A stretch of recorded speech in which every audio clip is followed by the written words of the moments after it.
এখন আছি শ্রীরামপুরে স্টেশন থেকে একটু এগিয়ে পূরবী লেনের মধ্যে। দেখুন এখানে জগন্নাথ দেবের কত সুন্দর সুন্দর বিগ্রহ রয়েছে। এখানে সব নিজের হাতের তৈরি।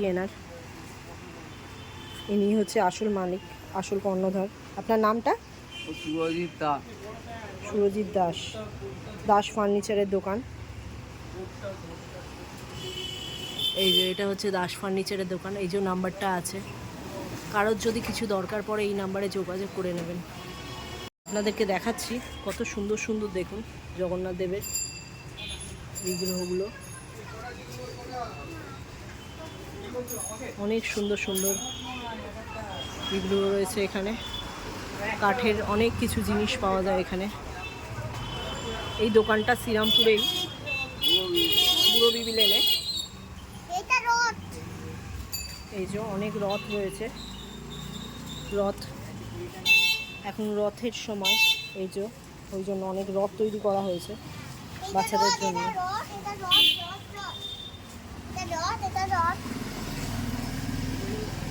এই যে এখানে অনেক দেখুন বড় বড় জগন্নাথ দেব। গোপালের কাঠও পাওয়া যায়, গোপালের সিংহাসন করা যেতে পারে, করায়।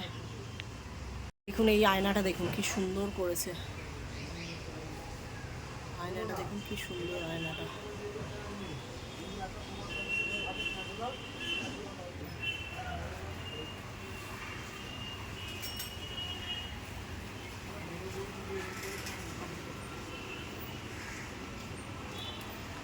টেবিলে সাজানোর জন্য দেখুন সুন্দর সুন্দর ছোট ছোট মূর্তি রয়েছে জগন্নাথ দেবের। সবই নিজের হাতের তৈরি এগুলো সব। এই যে ইনি মেন কর্ণধার। ইনি সমস্ত কিছু হাতে তৈরি করেন। জয় জগন্নাথ, জয় বলরাম, জয় সুভদ্রা। গৌরনিতাইয়ের বিগ্রহটা দেখুন। এটা গৌরনিতাই, এটা শ্রীকৃষ্ণ। সুন্দর তৈরি করেছে। এগুলো পেঁচা, লক্ষ্মীর পেঁচা। জগন্নাথ দেখুন কি সুন্দর জগন্নাথটা।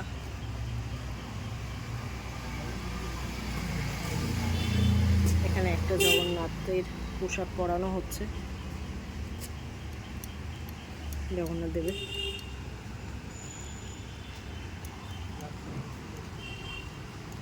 এটা নিয়ে একটু পালিয়ে যেত। জয় জগন্নাথ, সুভদ্রা, জয় বলরাম।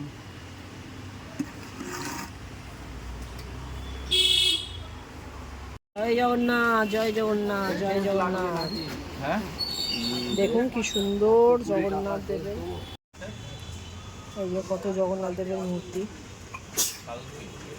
সব আছে এখানে। রথও বিক্রি হচ্ছে।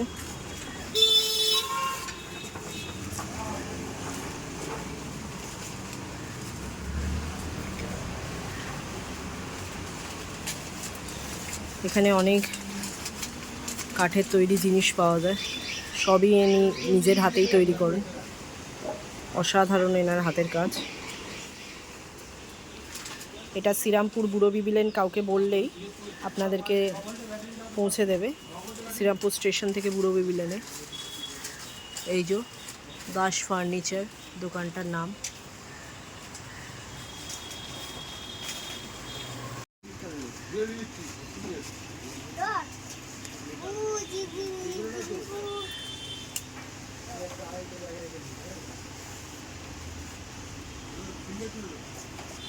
অনেক সুন্দর সুন্দর জগন্নাথ বলরাম সুভদ্রার বিগ্রহ এসছে এখানে। ইনি সব নিজের হাতেই তৈরি করেন। দেখুন কত জিনিস, প্রচুর প্রচুর জিনিস নিজের হাতে তৈরি করেন। সমস্ত কিছু সব নিজের হাতে তৈরি, কাঠের জিনিস। গৌরনিতাই, শ্রীকৃষ্ণ, একটা জগন্নাথ দেব।